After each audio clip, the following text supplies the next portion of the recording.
അമേരിക്കയുടെ അതിശക്തമായ വ്യോമാക്രമണം, കനത്ത നാശനഷ്ടം. പ്രസിഡന്റ് ഡൊണാൾഡ് ട്രംപ് വെടിനിർത്തൽ അവസാനിച്ചു എന്ന് പ്രഖ്യാപിച്ചതിനു ശേഷം തുടർച്ചയായ രണ്ടാം ദിവസവും ഇരു എതിരാളികളും പരസ്പരം ആക്രമണം നടത്തുന്നതിനിടെ ഇറാന്റെ തെക്കുകിഴക്കൻ തുറമുഖ നഗരമായ ചബഹാറിൽ വ്യാഴാഴ്ച US പുതിയ ആക്രമണം നടത്തി.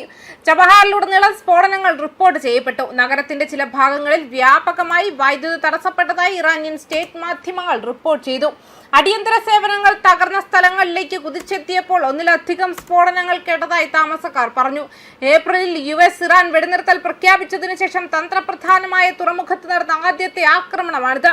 ഹോർമുസ് കടലിടുക്കിലെ വാണിജ്യ കപ്പലുകൾക്ക് ഭീഷണിയാകാനുള്ള ഇറാന്റെ കഴിവിനെ പിന്തുണയ്ക്കുന്നതായി വാഷിംഗ്ടൺ പറഞ്ഞ സമുദ്ര അടിസ്ഥാന സൗകര്യങ്ങളെയും സൈനിക സൗകര്യങ്ങളെയും ലക്ഷ്യമിട്ടായിരുന്നു ഈ ഓപ്പറേഷൻ എന്ന് US സൈനിക ഉദ്യോഗസ്ഥർ പറഞ്ഞു.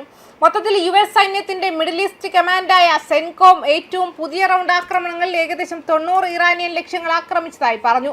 ഹോർമുസ് കടലിടുക്കിലെ നാവിഗേഷൻ സ്വാതന്ത്ര്യത്തിന് ഭീഷണിയാക്കാനുള്ള ഇറാന്റെ കഴിവ് കൂടുതൽ ദുർബലപ്പെടുത്തുന്നതിനായി US സെൻട്രൽ കമാൻഡ് സേന ഇറാനെതിരെ കൂടുതൽ ആക്രമണങ്ങൾ നടത്താൻ തുടങ്ങിയിട്ടുണ്ടെന്നും സെൻകോം എക്സിൽ എഴുതിയിട്ടുണ്ട്.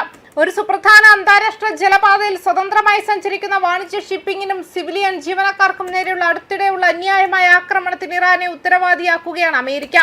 സിവിലിയൻ തുറമുഖ സൗകര്യങ്ങളും നിർണായക ഊർജ അടിസ്ഥാന സൗകര്യങ്ങളും ഒഴിവാക്കിക്കൊണ്ട് പിയറുകൾ, ഒരു സമുദ്ര ഗതാഗത നിയന്ത്രണ ടവർ, സമീപത്തെ സൈനിക ആസ്തികൾ എന്നിവയെ ആക്രമിച്ചതായി പ്രാഥമിക റിപ്പോർട്ടുകൾ പറയുന്നു. ചൊവ്വാഴ്ച ഹോർമുസ് കടലിടുക്കിലൂടെ കടന്നു പോകുന്ന 3 ചരക്ക് കപ്പലുകൾക്ക് നേരെയുണ്ടായ ആക്രമണത്തിന് വാഷിംഗ്ടൺ ഇറാനെ കുറ്റപ്പെടുത്തിയതിനെ തുടർന്നാണ് ഏറ്റവും പുതിയ US ആക്രമണം. നിർണായകമായ കപ്പൽപാതയിലെ വാണിജ്യ കപ്പലുകളെ ലക്ഷ്യം വെച്ചുള്ള ആക്രമണം തുടർന്നാൽ ആക്രമണം വളരെ മോശമാകുമെന്ന് ട്രംപ് ടെഹ്റാന് മുന്നറിയിപ്പ് നൽകി. US സൈനിക താവളങ്ങൾക്ക് ആതിഥേയത്വം വഹിക്കുന്ന കുവൈറ്റിനെയും ബഹ്റൈനെയും ലക്ഷ്യമിട്ട് തുടർച്ചയായ രണ്ടാം ദിവസവും ഇറാൻ ആക്രമണങ്ങൾ നടത്തി. ഏറ്റവും പുതിയ ആക്രമണം മേഖലയിലെ പിരിമുറുക്കം വർദ്ധിപ്പിക്കുകയും യുദ്ധം അവസാനിപ്പിക്കാനുള്ള ശ്രമങ്ങൾ ഭീഷണി ഉയർത്തുകയും ചെയ്തു.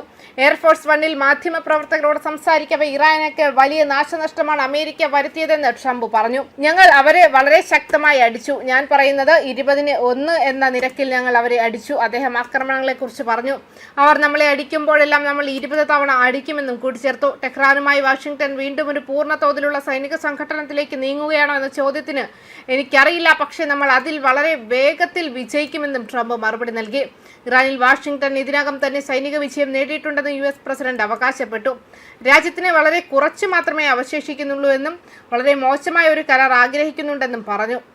അവർ കരാർ പാലിക്കുമോ എന്ന് എനിക്കറിയില്ല, അതാണ് പ്രശ്നം. അതേസമയം ഇറാന്റെ പാർലമെന്ററി സ്പീക്കറും മുഖ്യ ചർച്ചക്കാരനുമായ മുഹമ്മദ് ബാഗർ ഗാലിബാഫ് എക്സിലെ ഒരു പോസ്റ്റിൽ തിരിച്ചടിച്ചു. ഭീഷണിപ്പെടുത്തലും വാഗ്ദാന ലംഘനവും ഇനി ചെലവേറിയതല്ലെന്ന് അമേരിക്ക ഇപ്പോഴും പഠിച്ചിട്ടില്ല എന്നും അദ്ദേഹം വ്യക്തമാക്കി. ന്യൂസ് ഡെസ്ക് കർമ്മ ന്യൂസ്.